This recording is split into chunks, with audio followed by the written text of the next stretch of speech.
దేనికమ్మా అమ్మాయిని అంతలాను కొడుతున్నావు? ఒకరిని ప్రేమించింది ఓన్నే చేసుకుంటాను అంటా ఉంది. ఏం పండ్లు అమ్మయ్య ఈ వయసులోనా?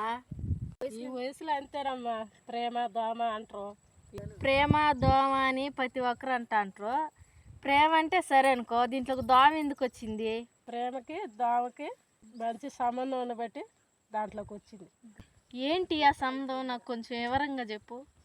ప్రేమ అంటే కులం మతం ఏమి ఉండదు, చిన్న పెద్ద ఏమి ఉండదు. అలాగే దోమకి చిన్న పెద్ద కులము మతము ఏమీ ఉండదు, ఎవరినైనా కుట్టేస్తుంది. అందుకనే అందరూ ప్రేమ దోమ అంటారు. ఓహో, ఇప్పుడు నాకు బాగా అర్థమైంది. ఫ్రెండ్స్, మీకు కూడా బాగా అర్థమైంది కదా? మా వీడియో కానీ నచ్చితే లైక్ చేయండి, షేర్ చేయండి, సబ్స్క్రైబ్ చేసుకోండి ఫ్రెండ్స్.